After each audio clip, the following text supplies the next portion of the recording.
Hi, thank you. Okay, I got to be honest. I got nothing after that. I am right now the only thing standing between you and your beds on a Wednesday night. So just FYI. My name is Tom. Like everybody else here, I'm new to comedy. I got to be honest with you. I'm a little bit nervous. Reminds me a little bit about the first. About the first time I was having sex. It's exciting. It's scary. It's not going to last longer than 5 minutes. Actually, it's already lasted about twice as long as the sex did.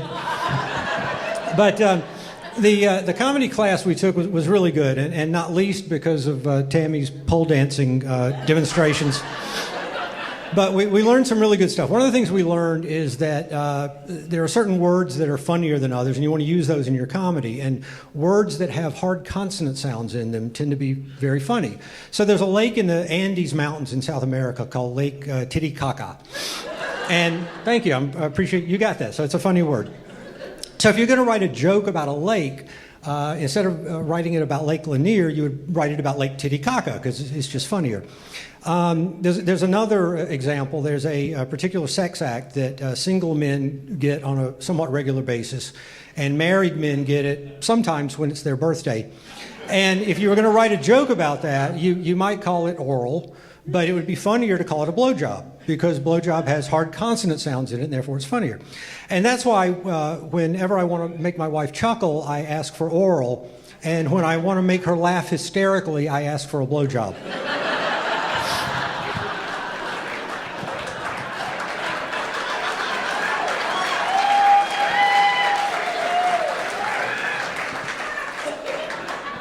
Please, I've only got 5 minutes here. Could you hold your laughter until the end? I'd appreciate that. Now, there are some words, though, that you cannot say for any reason. And one of those words is the C word. And that word is offensive. It's vulgar. People get very upset with you when you say it. And I learned that the hard way when I gave the best man's toast at my brother's wedding. And looking back on that, I should not have used the C word. I should have called the bride a bitch like everybody else in my family does. Would have gone much better. And speaking of brothers, I have a neighbor named Jake, and he's over there somewhere. He's a great guy, and he is like a brother to me, which is good because my actual brother, after that wedding toast, he doesn't speak to me anymore. But in many ways, Jake is better than a brother. He's kind, he's considerate. Unlike my actual brother, he has never gotten drunk at Thanksgiving and hit on my wife. But Jake and I are such good friends, we have formed a pact. And if he dies before me, I am going to make sure that his wife and kids are taken care of financially. And if I die before Jake, he is going to sneak into my house and delete my internet browser history before my wife sees it. So recently, I found out that I recently figured out that I have mild autism. And for those of you who don't know, mild autism is like useless autism. I mean,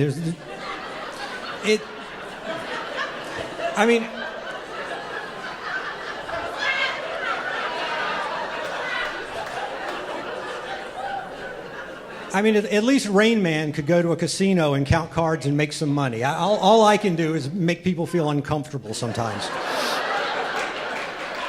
But it's so mild that I did not know I had. I'm almost 65 years old. I did not know I had it until earlier this year. And it turns out my wife, who has a PhD in psychology, apparently figured it out about 20 years ago that I had it. And for some reason, she didn't bother to tell me about it. And, I asked her, I said, well, why didn't you tell me this? She said, I just didn't think you needed to know. And so she kept it secret from me for 20 years. Well, the joke's on her because the other night we were in bed together, and I felt a lump on one of her breasts. And I'm going to wait 20 years to tell her about it. And then we're going to see how she feels about keeping secrets. So One issue I do have, though, is that I tend to obsess over things that interest and excite me. And when I was 9 years old, I learned to play chess, and I was obsessed with chess for like 2 years. And when I was 11, I started playing putt-putt golf, miniature golf. And I loved putt-putt. I was obsessed with it. I thought putt-putt was the greatest thing in the world. And when I was 15, I had a friend named Patty Garvin, and she was a couple of years older than me. And one day, Patty showed me her breasts. And I was exposed to something that excited me way more than putt-putt ever had. And it was at that moment that I became obsessed with breasts. And I started thinking about breasts all the time. I would wake up in the morning thinking about breasts. I would think about breasts all day long. I would go to bed thinking about breasts. And while I was asleep, I would dream about breasts. And this obsession, I could not stop thinking about it. I was obsessed with breasts. I guess it has lasted about 50 years now. So I want to point one thing out. In that last joke, I said the word breast a lot. I could have said the word tits, and arguably tits would have been a funnier word because it has those hard T sounds in it, right? But I didn't do that because I did not want to milk a breast joke for a cheap laugh. So I'm just going to wrap up. I'm going to finish by saying the thing that I said after that first time that I had sex, which was, wow, this felt great. I think I'm ready to do it again.